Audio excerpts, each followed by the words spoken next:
ओम शांति। 4 जनवरी 2025 की मुरली से विशेष पॉइंट। तो पहला पॉइंट है, मीठे बच्चे तुम अशरीरी बन। जब बाप को याद करते हो तो तुम्हारे लिए यह दुनिया ही खत्म हो जाती है।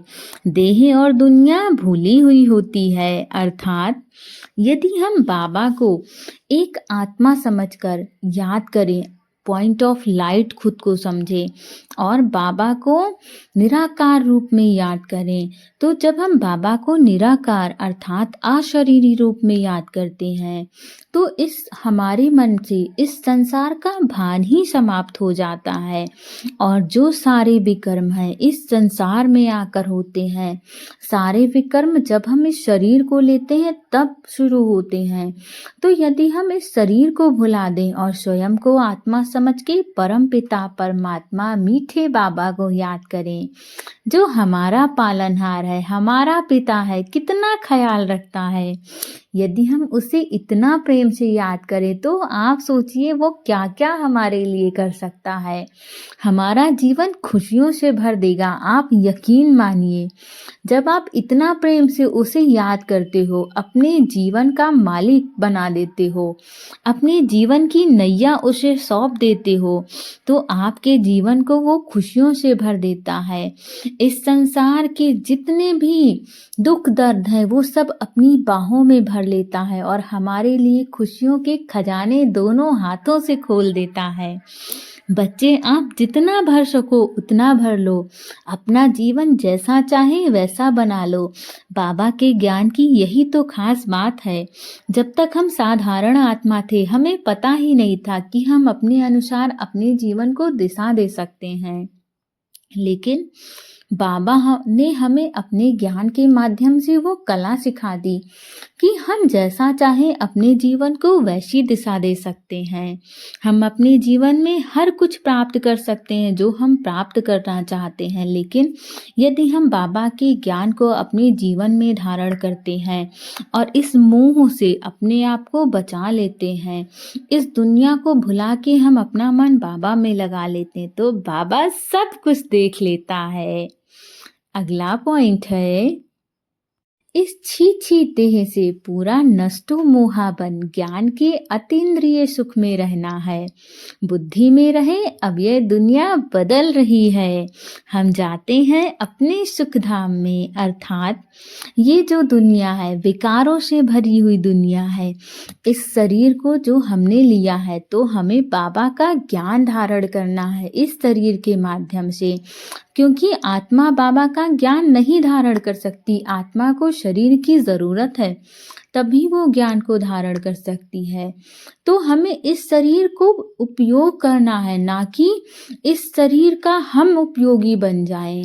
हमें इस बात पर विशेष अटेंशन रखना है और हमें नष्टो मोहा में रहना है, ज्ञान के अतीन्द्रिय सुख में रहना है। हमें बाबा का ज्ञान अपने जीवन में धारण करना है और जितनी हमें प्राप्तियां हुई उन प्राप्तियों को बार बार अपने मन को याद दिलाना है। हम जितना बाबा की प्राप्तियों को अपने मन को याद दिलाते हैं, हमारा मन खुशियों से भर जाता है, हमारा रोम रोम हर्षोल्लासित हो जाता है।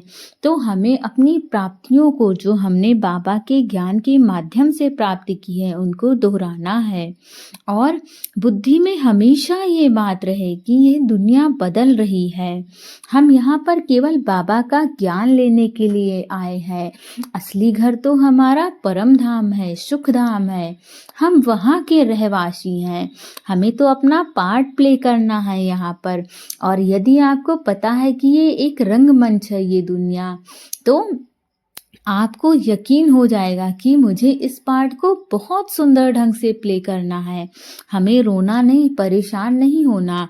आप कोई नाटक देखते हो, यदि उसका अंत आपको पता होता है तो आप परेशान होते हो? नहीं परेशान होते हो। आपको पता है कि अंत में सब अच्छा होना है।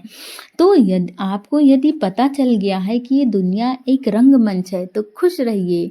अपने जीवन की डोर बाबा को दे दीजिए, बाबा जाने उसका काम जाने, आप खुश रहिए।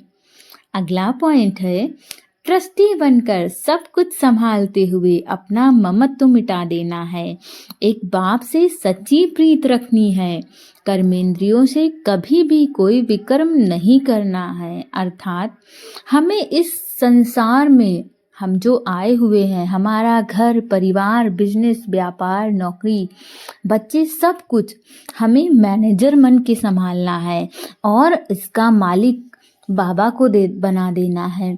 आप सोचिए, यदि आप कहीं नौकरी करते हो तो क्या कहीं आपको उसकी चिंता होती है? उस बिजनेस व्यापार की आपको चिंता होती है जहां आप नौकरी करते हो? नहीं ना। चिंता तो उस मालिक को होती है जो वहां का मालिक होता है। तो हमें भी यही कार्य करना, अपने जीवन की डोर, अपना घर परिवार, बच्चे, नौकरी, बिजनेस, व्यापार, सबका मालिक बाबा को बना देना है और स्वयं को केवल मैनेजर मानना है।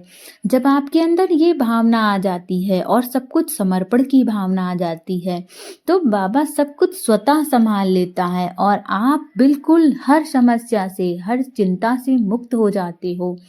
और जब आप एक बार समर्पित कर देते हो बाबा को तो सच मानिए बाबा सब कुछ संभालता है। और यदि बाबा ने आपके घर की, आपके बिजनेस की कमान संभाल ली तो चिंता की तो कोई बात ही नहीं है। खुश रहिए और बाबा से सच्ची प्रीत रखनी है। कर्मेंद्रियों से कोशिश करना है कि हम कोई भी विकर्म ना करें, किसी भी प्रकार से कोई ऐसा कर्म ना करें जो देवी देवता की पदवी के खिलाफ हो, क्योंकि आप साधारण आत्मा नहीं हो, आप विशेष हो। आपको कोई भी विकर्म करते हुए शोभायमान नहीं होता है। अगला पॉइंट है, ब्रह्मा बाप समान श्रेष्ठ ते श्रेष्ठ तस्वीर बनाने वाले परोपकारी भव। अर्थात जैसे ब्रह्मा बाबा ने इतना सुंदर उदाहरण प्रस्तुत किया, सब आत्माओं को आगे रखा, सबके हित के बारे में सोचा, कभी अपने बारे में नहीं सोचा कि मुझे करना है, मेरा नाम हो। वैसी भावना हमें रखनी है। हमें वैसा उदाहरण प्रस्तुत करना है कि हम हर आत्मा के लिए परोपकार की भावना रखें, हर आत्मा का भला करें। पहले कोशिश करें कि उस आत्मा का भला हो जाए, उसके बाद यदि हम दूसरों का भला करते तो हमें अपने भले के बारे में परेशान होने की ज़रूरत नहीं है। बाबा संभाल लेगा, बस आप कर्म अच्छे करते चलिए, फिर आपको चिंता की कोई ज़रूरत ही नहीं है। अगला पॉइंट है, सर्वस्व त्यागी बनने से ही सरलता व सहनशीलता का गुण आएगा। अर्थात यदि हम सब कुछ त्याग की भावना रखते हैं तो हमारे अंदर सरलता आ जाएगी, क्योंकि हमें किसी चीज़ को लेके मोह नहीं होगा। और यदि मोह नहीं होगा तो हमारे अंदर सरलता स्वतः आ जाएगी। और जब हमने सब कुछ त्याग ही दिया, कोई मोह ही नहीं है, तो सहनशीलता आना तो तय है। तो बाबा ने कितने सुंदर पॉइंट आज हमें बताए हैं, उसके लिए बाबा का थैंक यू सच्चे मन से। ओम शांति।